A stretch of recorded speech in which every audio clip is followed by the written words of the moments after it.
Hola, ¿qué tal? ¿Cómo están? Me da muchísimo gusto saludarlos a nombre de todo el equipo de In Situ. Yo soy José Martín Sámano. El día de hoy vamos a hablar de temas de salud. Vamos a hablar con un especialista en medicina interna, con un especialista en gastroenterología y además en endoscopía, y hemos invitado para ello al doctor Eduardo Negrete. ¿Cómo estás, doctor? Bienvenido. Muy bien, muchas gracias por la invitación. Muy bien. Oye, pues vamos a comenzar por la definición de tus tres áreas de especialidad. Lo que hace un médico internista, un gastroenterólogo y lo que hace un especialista en endoscopía.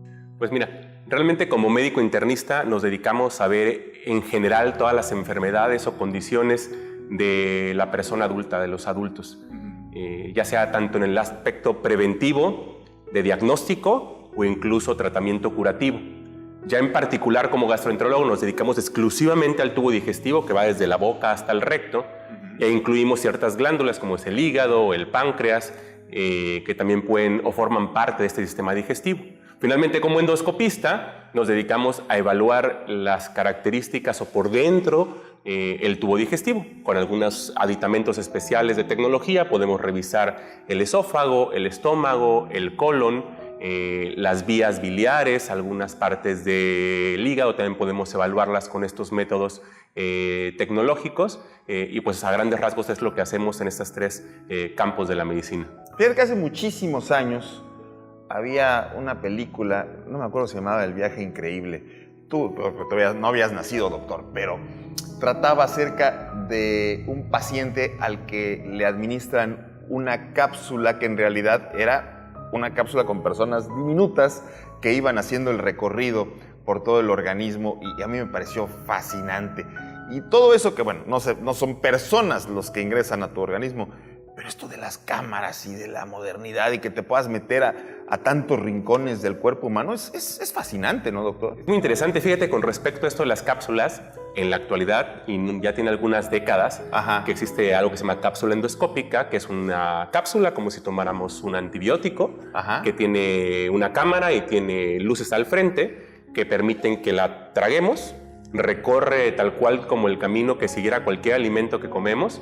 Ponemos afuera una antena y un grabador y ese va recibiendo 65,000 a 70,000 imágenes en todo su recorrido en 8 horas. ¿En tiempo real? En tiempo real lo podemos ver y podemos evaluar prácticamente todo el tubo digestivo desde la boca hasta el recto con ese tipo de aditamentos que ya tienen algunos años. En México las tenemos disponibles desde el año 2000 aproximadamente y se realizan en indicaciones muy específicas. O sea, no es para todos los pacientes y para todas las personas, pero sí tenemos indicaciones muy específicas para evaluar el tubo digestivo con ese tipo de aditamentos tecnológicos que nos dan muchas facilidades. Es como una nave no tripulada. Exactamente, una nave no tripulada. No podemos moverla hasta el momento. Hay algunas propuestas de poder como si fuera un dron, poder manejarlos dentro del tubo digestivo. Espérate. Y sí hay como algunos demos de este tipo de cápsulas que se presentan en algunos congresos internacionales, pero la verdad es que en la actualidad ninguno se utiliza en seres humanos, pero la cápsula endoscópica sí se utiliza hace ya muchos años en México y en todo el mundo. Particularmente en el caso de la gastroenterología y después entrando al campo de la endoscopía, ¿cuáles son los padecimientos más frecuentes que tú recibes a diario en la consulta? Pues mira, de padecimientos agudos podremos pensar inicialmente en diarrea. Todo el mundo ha tenido diarrea en alguna ocasión y es algo muy, muy recurrente en la consulta, que generalmente es visto por médicos de primer contacto. Esto nos referimos al médico general, pero cuando en algunas ocasiones la diarrea ya dura un poquito más de tiempo, tal vez 2 semanas, que ya consideramos una diarrea persistente, o incluso diarreas crónicas que duren más de 4 semanas, los vemos ya en gastroenterología. Es señal de que hay algo más allá de una infección banal. Entonces, eso es lo que vemos. Como padecimientos crónicos, podría yo pensar que lo que todo el mundo conoce como gastritis y colitis, que en términos médicos es dispepsia, sería la gastritis, y la colitis, síndrome de intestino irritable. Son como los padecimientos más frecuentes dentro de la gastroenterología en la consulta del día a día. ¿Son enfermedades modernas, doctor? Es decir, mucha gente dice que van de la mano con nuestros malos hábitos alimenticios y con el estrés. Yo te lo digo por experiencia y tú lo sabes. Claro que sí. Fíjate que Es una enfermedad que ha aumentado su incidencia hacia los últimos años y mucho tiene que ver con la occidentalización de la alimentación y de las costumbres, ¿no? El tipo de alimentos, gran cantidad de grasa, gran cantidad de carnes procesadas, menor cantidad de fibras, menor cantidad de frutas y vegetales, así como granos enteros, pueden predisponer a ciertas manifestaciones gastrointestinales, ya sea gastritis, reflujo o en su respectivo caso colitis. Son más frecuentes en la actualidad, eso es indudable, tienen muchísimos años que están descritas, pero sí tiene mucho que ver nuestros hábitos del día a día. Ahora, lo normal, digamos, yo no conozco prácticamente a alguien que me haya dicho que no haya padecido de gastritis. Hay diferentes niveles y, por supuesto, hay grados de consecuencia mayor, afectaciones más importantes, ¿no? Sí, fíjate que en la población en México hay algunos estudios que han tratado de evaluar en diversas partes del país la frecuencia de estos síntomas. Qué tan frecuente es que la población que interrogamos en cualquier lugar, en la calle, nos dijera que tuvo síntomas gastrointestinales. Es más o menos como un 30%, o sea, es un número muy importante. Casi 3 de cada 10 han tenido alguna vez algún síntoma gastrointestinal, ya sea reflujo o de gastritis y algunos más de intestino irritable. Obviamente, hay algunos datos que en estas enfermedades tan comunes nos obligan a pensar en que algo más hay de fondo, que hubiera alguna otra condición que los estuviera causando y que es importante revisar o evaluar más profundamente. Por ejemplo, estos tipos de características los llamamos como banderas rojas. Siempre una bandera roja es un dato de alarma que nos obliga a hacer mucho más extensa la evaluación. En el caso tal vez de gastritis, que tuviéramos alguna evidencia de hemorragia, de sangrado, sangre en las evacuaciones, vómito con sangre, pérdida de peso, el tiempo de duración, la edad en la que iniciaron los síntomas, todas son características que siempre nos hacen pensar que es necesario ser mucho más agresivos con la evaluación y obviamente mucho más profunda y mucho más extensa para poder encontrar alguna otra enfermedad que estuviera causando esto. Lo más grave siempre pensamos en enfermedades como cáncer, pero hay otras que no son tan graves como úlceras, enfermedades infecciosas que pueden causar estos síntomas, pero sí, todo varía un espectro muy amplio y es lo que generalmente ocurre, como son las manifestaciones o los síntomas son tan parecidos en todos, solo hay pequeños detalles que hay que ser muy quisquillosos con las preguntas y con el interrogatorio para poder descubrirlos y poder hacer una recomendación adecuada. Ahora, doctor, a mí algo que me llama la atención es, yo siempre he escuchado que nuestro estómago es una máquina trituradora y demoledora de todo lo que nos comemos y que con los ácidos que son tremendamente fuertes pues pueden disolver cualquier cosa. ¿Por qué a pesar de ello surgen úlceras si se supone que el estómago está acostumbrado a ese trabajo rudo, ¿no? Fíjate que mucho tiene que ver con las agresiones que nosotros mismos le causamos. El estómago, como ya sabemos, tiene ácido y como dices, digiere lo que comemos, lo destruye, lo desintegra, pero precisamente el estómago tiene algunos factores de protección. Produce una capa de moco, produce también bicarbonato, que eso le permite entre el moco y el estómago como tal tener menos acidez, que el ácido no penetre tan fácilmente y eso hace que se proteja para poder ulcerarse. Como el aceite en un motor. Algo así, algo similar, dijéramos. Es una capa protectora que evita que se lastime a sí mismo. Las agresiones que le causamos nosotros, por ejemplo, el consumo de analgésicos, que es muy frecuente, ibuprofeno, ketorolaco, diclofenaco, naproxeno, disminuyen esta capa de protección, la adelgaza. Entonces eso permite que incluso el ácido propio del estómago cause alguna erosión y después de una erosión, que es algo muy superficial, como un raspón, dijéramos, se haga mucho más profundo y llegue a causar una úlcera. Otros factores, consumo de alcohol, ayunos prolongados o incluso tabaquismo también es muy frecuente. Incluso el tabaquismo puede hacer que una úlcera sea muy duradera o tarde mucho en curarse. Es como una causa de que se perpetúen las úlceras. Uno podría pensar, bueno, ¿por qué si se supone que el humo va a los pulmones? Pero evidentemente también hay parte de ese humo que pasa por el tracto digestivo, ¿no? Pues más que pase es como el efecto sistémico que genera, la absorción del mismo gas. Incluso los analgésicos, creía uno que es la pastilla la que cae y lastima. No, es su efecto en la sangre el que hace que la protección disminuya. Por lo tanto, usar diclofenaco tomado o diclofenaco inyectado o un analgésico inyectado o tomado es exactamente lo mismo para el estómago. Igual lo lastima. Fíjate, sí, yo tenía justamente esa idea, ¿no? De que te acabas de tomar algo y dices, ay, me arde la panza. No. Es un factor, pero el mínimo. O sea, sí hay el contacto directo con el estómago sí causa tal vez una afección o afectación de la mucosa o de la protección, pero es más bien su efecto en todo el cuerpo, el efecto sistémico. Una vez que se absorbe y que pasa a la sangre, el efecto que tiene en las fábricas que producen este moco y este bicarbonato, lo que causa que disminuyen. Muy bien. Ahora, en el tema de la gastritis en particular, la bacteria esta, la famosa Helicobacter pylori, que me dicen y también he escuchado que una buena parte de la población la tenemos y que tiene que ver también con que comemos cosas que están contaminadas por comer en la calle, por muchas cosas. Fíjate, en países como el nuestro, sí es muy, muy frecuente tener Helicobacter pylori, tan frecuente como 70, incluso hay quien dice 80% de la población, o sea, prácticamente todos. No quiere decir que todas las personas que tengamos Helicobacter pylori vamos a tener alguna consecuencia de tener Helicobacter pylori.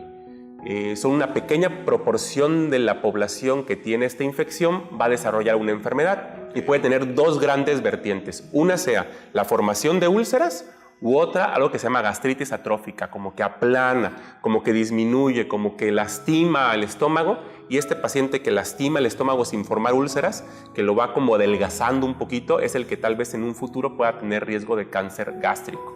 Entonces, no todos los pacientes siguen una línea u otra, la mayoría se quedan sin hacer absolutamente nada. Incluso en la actualidad, el tener Helicobacter pylori no es necesario quitar el Helicobacter pylori a todos, solo a los que tengan alguna enfermedad en particular. El que haya tenido una úlcera, el que tenga consumo de analgésicos que forzosamente requieran analgésicos como ketorolaco, diclofenaco o incluso aspirina para proteger su corazón, que es muy frecuente en la actualidad. Entonces, ese paciente que utiliza aspirina tiene más riesgo de tener una úlcera, entonces sí tenemos que quitarle el Helicobacter pylori para prevenir que tenga úlceras. El paciente que toma anticoagulantes, el paciente que ya ha sangrado anteriormente y también aquel paciente que tiene algún antecedente en la familia de cáncer gástrico. Tenemos un familiar cercano, mamá, papá, hermanos, que tuvo cáncer gástrico, obviamente yo tengo más riesgo, en ti sí quiero quitar el Helicobacter. Pero el resto, el grueso de la población, el porcentaje más importante, vive con el Helicobacter o vivimos con el Helicobacter y no pasa nada. Incluso después de quitarlo, un porcentaje importante, a veces el 40%, se reinfecta en los siguientes años. Entonces, quitarlo solo a los que requerimos quitarlo, porque son 3, 4 antibióticos, complejo, tardado. Entonces es importante como ir con el médico, que el gastroenterólogo te diga, sabes que sí requieres el tratamiento o definitivamente estate tranquilo, no pasa absolutamente nada, sigue tu vida, no te va a hacer ninguna molestia este Helicobacter. Bueno, vamos a hacer una pequeña pausa, doctor Eduardo Negrete, si nos permites, especialista en medicina interna, gastroenterólogo y además especialista en endoscopía, y vamos a hablar acerca de qué podemos hacer todos y cada uno de nosotros con nuestros hábitos cotidianos para evitar tener problemas pues, en nuestro sistema digestivo. ¿Te parece, doctor? Claro que sí. Regresamos de inmediato, no se vayan.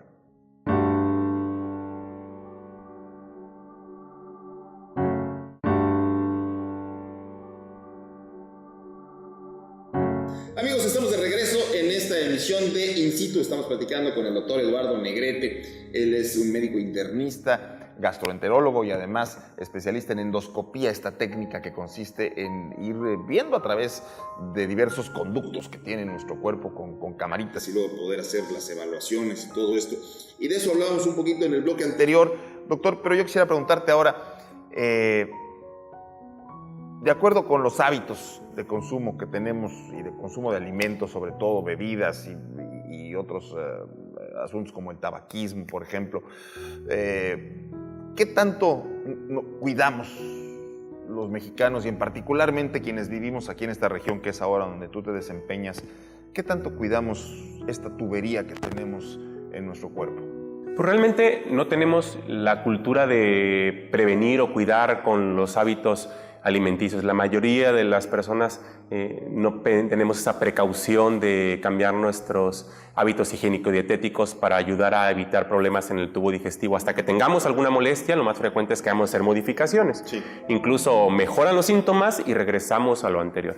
Probablemente hay muchos de los hábitos o de las costumbres del día a día, serían importantes modificarlas para poder mejorar los síntomas que nos generan en el tubo digestivo. Te voy a comentar. Muchas personas, amigos de mi edad y todo, decimos, yo voy a seguir comiendo lo que se me pegue la gana hasta que ya llegue el momento en el que me empiece a fallar algo y entonces sí ya me voy a cuidar. Esa es la filosofía de muchos de nosotros. Sí, claro, la verdad es que mientras nos sentimos bien, no nos preocupamos de absolutamente nada.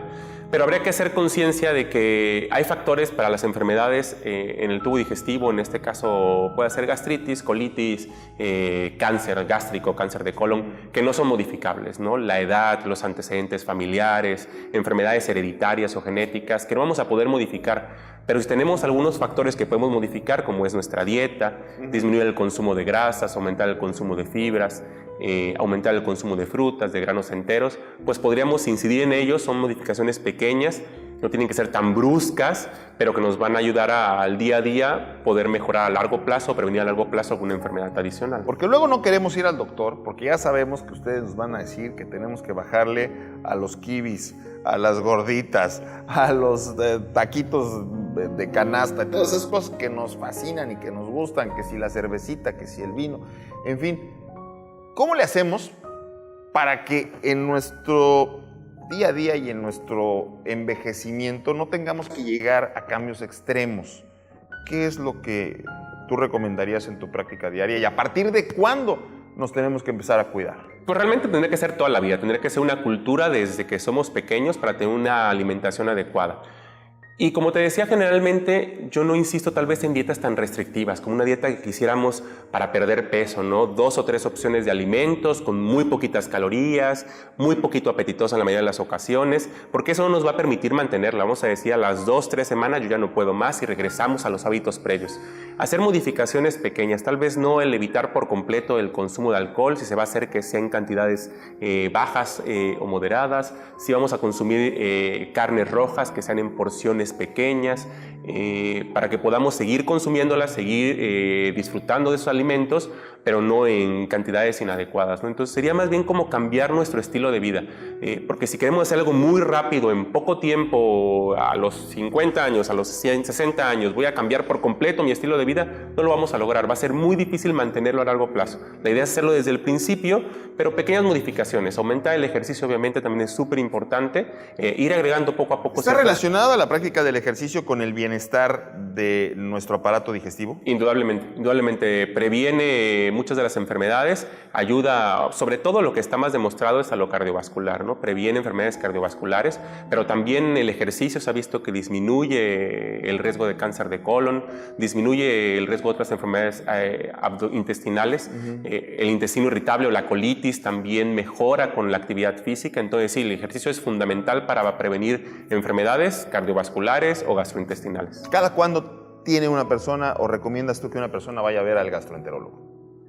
Pues realmente ver al gastroenterólogo en cuando tengamos algún síntoma que ya vemos que no resuelva con una medida inicial, ¿no? Si ya vemos que fuimos con el médico de primer contacto, que es súper importante, el médico general que tenemos más cercano a nosotros, si ya vemos que pasaron 2 semanas, el síntoma no mejora o incluso recurre de forma rápida, yo creo que es el momento de ir al gastroenterólogo. Y también cuando tengamos alguna de estas banderas rojas, ¿no? Pérdida de peso, que no sabemos por qué está ocurriendo, que tengamos alguna evidencia de sangrado, e insisto, que los síntomas no tengan respuesta o resolución, ir a ver a un especialista. Sangrado tanto al evacuar como claro. Posibles vómito con sangre y todo eso, ¿no? El vómito con sangre todavía es mucho más aparatoso. Generalmente alguien que tiene un vómito con sangre automáticamente va a ir a urgencias, no se va a esperar, es un dato muy alarmante.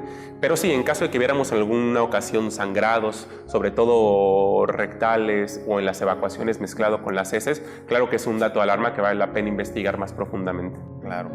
Algo que he escuchado es que hay una gran diferencia al momento del sangrado en las evacuaciones, que una cosa es la sangre roja y otra cosa la sangre oscura y, como dices tú, mezclada, ¿no? Que esto ya puede indicar. Hay una diferencia importante aquí, doctor. Podríamos decir como hay 3 formas diferentes de presentación de la sangre en las evacuaciones. Una es cuando la sangre es oscura o negra. Esto quiere decir que la sangre ya fue digerida por los jugos gástricos, pasó el intestino y cambió de color. Entonces ahí va a ser oscura. Cuando es oscura nos hace pensar que el problema viene del estómago o de las partes altas del tubo digestivo. Otra manifestación es lo que llamamos hematoquesia. La hematoquesia es esta sangre que es como color rojo vino, coágulos y viene mezclada con las evacuaciones. Esto sugiere que el sangrado viene de partes más bajas del tubo digestivo, generalmente del colon, generalmente del lado derecho del colon. La hematoquesia nos hace pensar o en algún problema maligno como cáncer o en su respectivo caso, o enfermedad diverticular que también es muy frecuente en la población, que son estas como hernias dentro del colon que sangran en algunas ocasiones y pueden manifestarse de esta forma. Y la última, como bien dijiste, cuando es rojo brillante, rojo rutilante. Este sangrado generalmente no viene mezclado con las evacuaciones, viene separado de las evacuaciones, incluso puede ser una evacuación de pura sangre, es muy aparatoso, llama mucho la atención, pero generalmente su origen es del recto y generalmente es secundario a hemorroides. Entonces, sí son diferentes manifestaciones. Siempre es importante que un médico pueda interrogar y evaluar cuál podría ser el origen de ellos para hacer la recomendación más adecuada de diagnóstico y de tratamiento. Tratamiento, justamente esta es la palabra creo que más importante en este momento. ¿Qué tanto se ha avanzado y qué tan factible es que una persona que tenga algún problema severo en el sistema digestivo pueda ahora, pues inclusive, salvar la vida o continuar llevando una vida adecuada a partir del diagnóstico temprano? Claro. Siempre el diagnóstico que más nos preocupa, como ya dijimos, el cáncer, ¿no? Vamos a hablar un poquito respecto a eso. Evolución, muchísima. En el caso del tubo digestivo, el cáncer que más nos preocupa, cáncer de colon. Es el 4º cáncer más frecuente en México y representa más o menos como 700,000 muertes en todo el mundo cada año. Solo está por debajo en México de cáncer de mama, cáncer de próstata y cáncer bicuterino. Entonces, es un cáncer muy frecuente, no lo conocemos mucho, e indudablemente la detección oportuna es fundamental y hace una diferencia radical en el pronóstico. Tan fácil como el 5% de los pacientes, o 5 de cada 100 pacientes que se diagnostican temprano, van a tener enfermedad o no se van a curar. Solo el 5% no se van a curar. El 95% se va a curar. Por el contrario, cuando encontramos la enfermedad ya avanzada, solo el 5% se va a curar. Entonces es una diferencia radical. Generalmente la detección oportuna quiere decir, yo no tengo síntomas, no tengo ninguna molestia. Hay que buscar dónde está la enfermedad. Muy parecido a lo que se hace con cáncer de mama y con cáncer bicuterino, que está más que claro para toda la población. Y ahí ¿cómo podríamos decir? El mantenimiento que le podemos dar a nuestro cuerpo y el estar atentos, ¿cómo podría ser? ¿Cómo puedo yo anualmente o semestralmente o cada cuándo tengo que revisarme el colon y cómo? Pues sí, mira, aquí a nivel internacional hay varias recomendaciones en este respecto, hay varias opciones. Una de ellas, como ya platicamos un poquito, es la colonoscopía, que es esta cámara flexible que se introduce a través del recto y vigilamos todo el colon o revisamos todo el colon. Si encontramos alguna lesión, la biopsiamos o la retiramos y con ello prevenimos o diagnosticamos tempranamente el cáncer de colon. Esta es una de las opciones. Dependiendo de lo que encontremos en la colonoscopía, sabemos si esta tiene que repetirse a los 3 años, a los 5 años o cada 10 años, que es lo más frecuente. Por el contrario, hay otras opciones un poquito menos invasivas, mucho más sencillas, como es buscar sangre en las heces fecales o en la materia fecal. Cualquier lesión que haya en el colon, cualquier tumor que haya en el colon, ya sea un no canceroso temprano o un cáncer de colon muy temprano o un cáncer de colon muy avanzado, tiene la predisposición a sangrar. Es un tumor que va a estar sangrando. Sangre que no vamos a ver a simple vista. Pero en un laboratorio va uno a hacerse su check-up. Sangre oculta en heces. Así se llama. Foco rojo. Exactamente. Sangre oculta en heces sugiere que hay mayor probabilidad de llegar a tener algo en el colon, ya sea una lesión temprana o algo un poco más tardío si tuviéramos algún síntoma, pero generalmente si no hay síntomas pensamos en alguna enfermedad muy temprana. La sangre oculta en heces es un estudio muy sencillo, se busca en una muestra de heces fecales, pequeñas cantidades de sangre que nos obligan forzosamente al siguiente paso, según una colonoscopía. Pero si salen negativos, podemos estar tranquilos que muy probablemente no haya nada en nuestro colon. Se recomienda a partir de los 50 años, ya que la edad es un factor no modificable y más o menos 9 de cada 10 pacientes con cáncer de colon tienen más de 50 años. Entonces, indudablemente la edad es un punto de corte para comenzar a cuidar el colon. Pues poco a poco se empieza a desgastar la maquinaria. Exacto. Y hay que irle a dar mantenimiento y hay que estar sobre todo pues muy atentos, ¿no? A final de cuentas, como dices, la medicina, doctor, ha avanzado muchísimo, la prevención es fundamental, pero ahora los métodos de diagnóstico, los métodos que ustedes utilizan para poder hacer las revisiones, pues yo creo que son situaciones que tenemos que aprovechar nosotros como pacientes, ¿no? Y no ser a veces tan urgentes y tan descuidados con nuestro organismo.